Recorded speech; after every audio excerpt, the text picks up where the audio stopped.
والله ما عرفت، يمكن انت شبهتي علي، سامحيني لازم نمشي. Vous pouvez.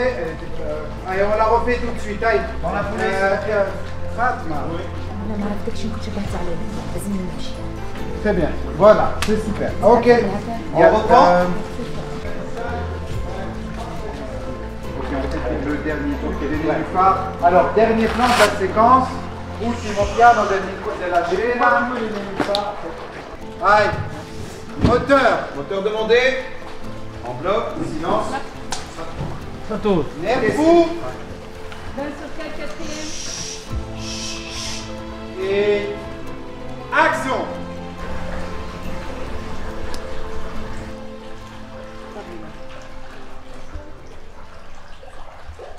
Je raconte beaucoup de choses, mais je raconte essentiellement le destin d'une jeune fille qui se retrouve miraculée après un terrible accident de bus et qui se voit offrir une nouvelle chance de tout recommencer à zéro et qui décide d'aller à l'encontre de son destin.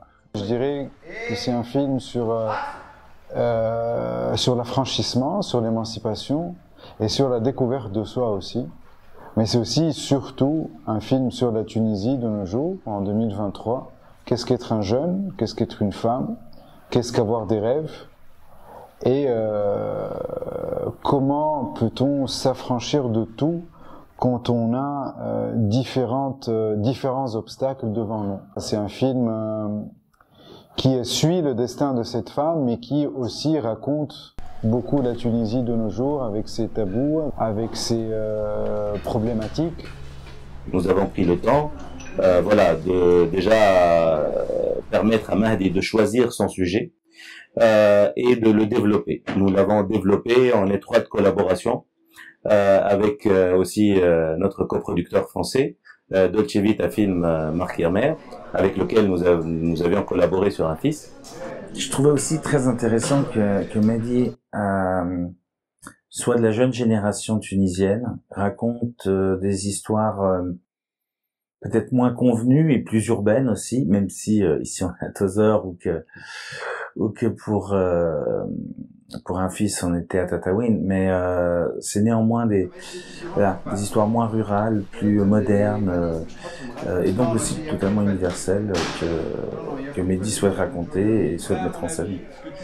Voilà, donc voilà, il n'y a pas eu d'idée préconçue. Moi je fais de la coproduction depuis 25 ans, j'ai coproduit avec des films en Inde, en Colombie, au Brésil, au Liban, voilà, donc, le centre du monde c'est partout. Donc pourquoi pas à Tunisie? C'est vrai que c'était la première fois avec le Maghreb et l'Afrique du Nord. Et puis ça s'est tellement bien passé et tellement professionnel et tellement agréable humainement que on veut pas que ça s'arrête.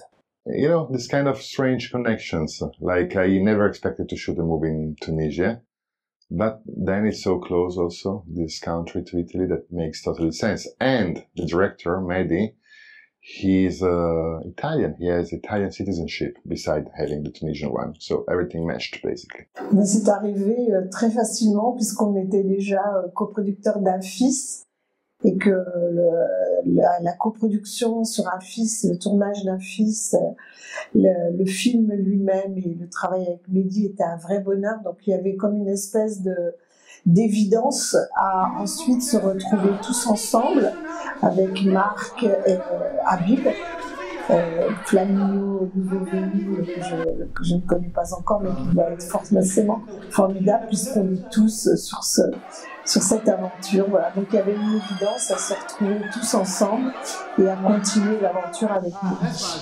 Juste معلومة كان باش تبنيو انتوما في الجو وتحسوا يد هكا ولا حاجة أعرف راهم جماعة الماشينو معناتها يطلبوكم باش تبعدوا شوية خاطر الكاميرا باش ما تضربكم دونك ما انتبهتوش. Non, non, c'est bon. Je te jure, ça suffit. Ok, يلا on y va. مازلت en fait باش تقعد مازلت باش تكرت من الصباح لليل مازلت كل صباح 8 متاع الصباح باش تهزك الكار كل صباح وانت تكرب كل صباح وانت هكاك باش لي انسولت l'humiliation نتاع العباد l'humiliation نتاع البوربورات ب 200 فرنك وب 500 فرنك c'est ça tu es destiné à ça. La production m'a vraiment donné les moyens de pouvoir raconter cette histoire, mais tout en restant fidèle au parti pris que nous avons pris, qui ressemble aussi au parti pris d'un fils, mon premier nom, c'est d'être très très proche de cette femme et de ce qu'elle vit. Certes, il y a beaucoup de scènes, certaines scènes sont spectaculaires, elles le sont certes, mais on est toujours du point de vue de cette femme et de comment elle vit les choses, comment elle les ressent et comment elle les reçoit. Donc, ça a été un choix assez évident, et c'est un choix de mise en scène dès le départ, d'être focalisé sur cette femme-là, de ce qu'elle vit, et de ne jamais quitter son point de vue, quitte à être certaines fois limité en termes de mise en scène.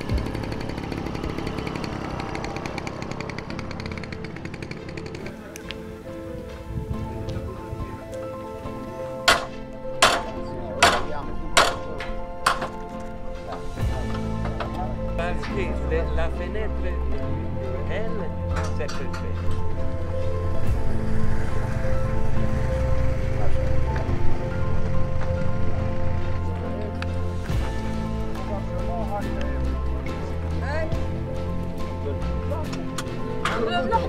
Se possono volare sono gli accessori. Ma poi come tu, ma guardi?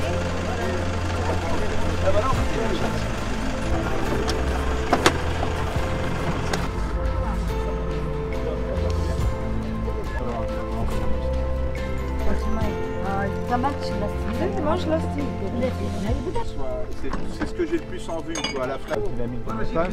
Et pour ça, on va être de profil. Donc c'est bien que. Voilà. C'est une bonne place là, Antoine, ou tu vas être sous au milieu? Dis-moi que je me place, que je me. Mais je pense qu'il suffit que tu fasses ça. Je suis pas sûr qu'il n'y ait pas un méplat là-dedans. Parce que là, c'est bizarre qu'il soit... Parce que j'ai renforcé cela, donc il a... Là, c'est juste la bague qui sert aussi.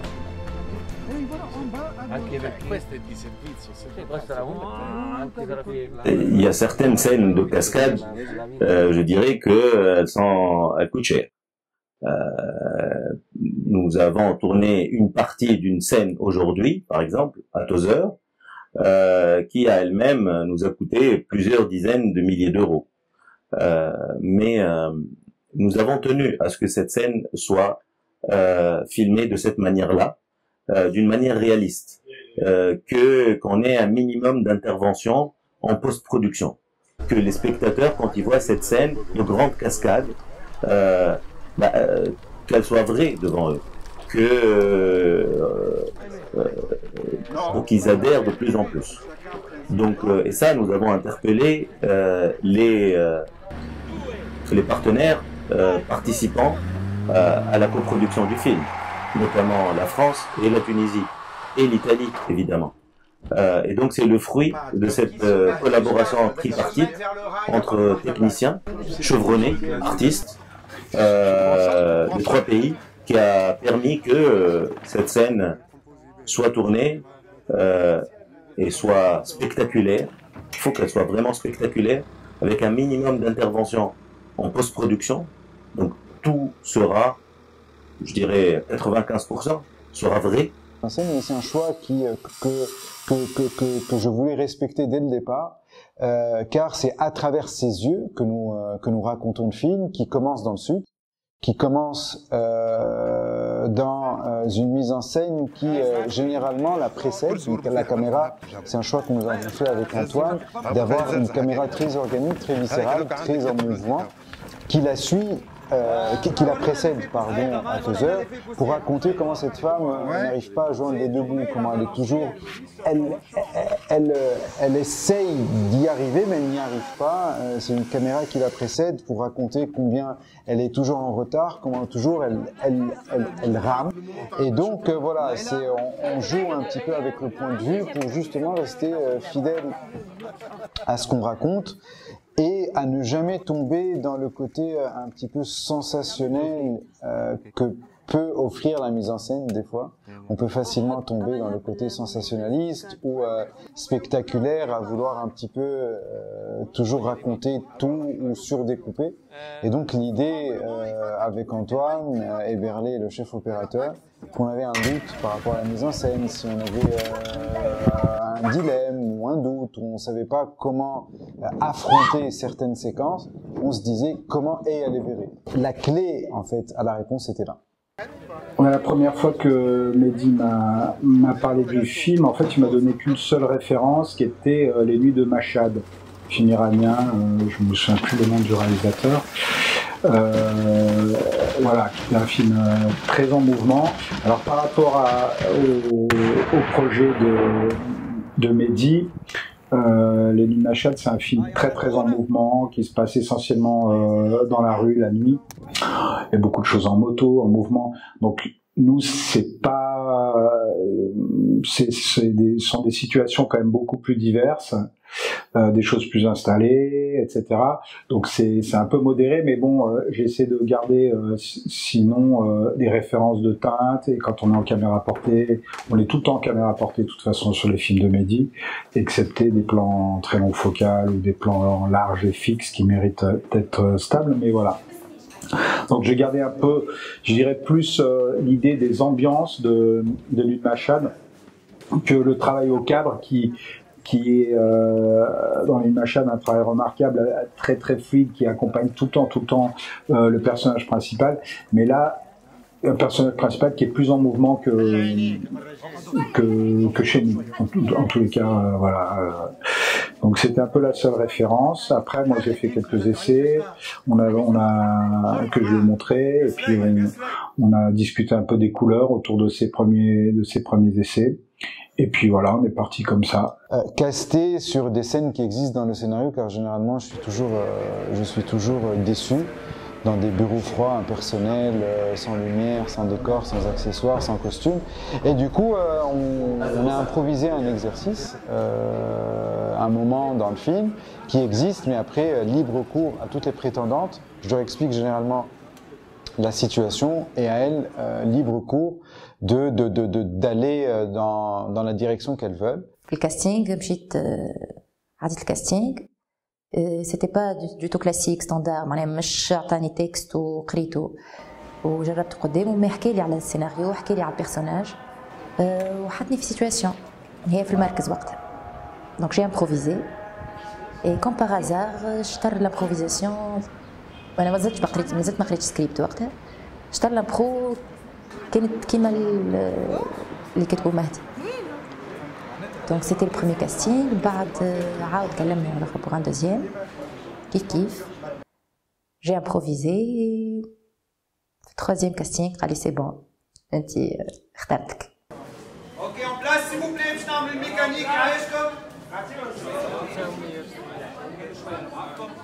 كان عنده فهم كبير et profond للبيرسوناج وهو اللي qui a créé le lien entre moi et le personnage. Il a même nourri. معناها خاطر فاهم برشا ساعات حطينا في لي ريبيتيسيون ولا ننسى ولا ننسى ما نفهمش شنو كيفاش باش تكون الرياكسيون تاع ايه ولا خاطر من الاول كي باش ندخل في بيرسوناج سي كوم سي جو ديكوفري انسان جديد. انا قعدت جوبسيرف سي رياكسيون جوبسيرف سي ريغار جوبسيرف هي كيفاش تخمم سي بونسي سي زونغوا سي زونفي اي بشويه بشويه باللي ريبيتيسيون الكل ولاو تاعي ولا بنيتها اي دونك وليت انا في وسط ايه وايه في وسط ساعات ما عادش نعرف شكوني ايه شكوني انا دخلت بعضها وهذيك سي لا ماجي دو لاكتينغ سي لا فيزيون entre le personnage et la personne. Pour le choix de Nidal, c'est un choix qui était peut-être plus évident que celui de Fatma parce que Nidal, physiquement du moins, correspondait plus au personnage de Fer, cet homme taciturne, grand, assez braqué et qui cache, qui enfuit au plus profond de lui ses douleurs.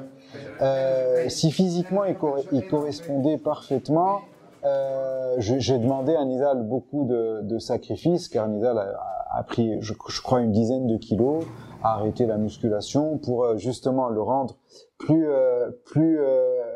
pour qu'il rentre dans le moule du Tunisien un petit peu classique avec un petit peu de ventre Je voulais éviter le personnage, l'acteur, qu'on sente les muscles, qu'on sente tout ça, le côté beau gosse. Je voulais vraiment limer le côté beau gosse et me concentrer un petit peu sur son côté brut, pas dans le sens brutal, mais sur son talent brut, car je trouve que Nidal a énormément de potentiel et ce potentiel-là m'appelait. Et voilà, je voulais travailler avec lui et surtout lui offrir quelque chose de peut-être un peu différent de ce qu'il a d'habitude de faire, et dans quelque chose de plus de plus taciturne, de plus silencieux, de plus profond peut-être, loin de moi toute idée prétentieuse de dire que ce qu'il fait ailleurs n'est pas du tout profond, mais voilà, on travaille sur quelque chose un petit peu différent, d'un côté bad boy peut-être qu'il n'a pas, et d'une douleur qui enfouit en lui à travers ce qu'il a vécu avec son frère et comment il essaie de se racheter. Donc oui, c'est un film sur les rédemptions aussi, justement de quelqu'un qui veut se racheter, et slash Amira slash Aïcha, dont il va croiser le destin, va être un petit peu son élément déclencheur. Fares Talbi, نائب رئيس الفرقة. Donc c'est un policier, c'est un personnage qui est assez complexe على خاطر عاش حاجة اللي تخليه constamment à la recherche de quelque chose. Donc on voit un policier, on voit une facette, on se pose des questions. À la fin du film, on a les réponses à toutes ces questions. C'est très agréable الخدمة مع مهدي dans le sens où déjà il y a un grand travail qui se fait au préalable. من قبل on est au mois de novembre, بدينا نخدموا من السيف. Donc في السيف on a balayé toutes les séquences, خدمنا عليهم, صارت برشا خدمة. Ce qui fait que quand on arrive au plateau, le tournage, déjà la séquence, on a vu plusieurs versions, comment faire les choses, etc. Mais il disait, il a une vision très très claire.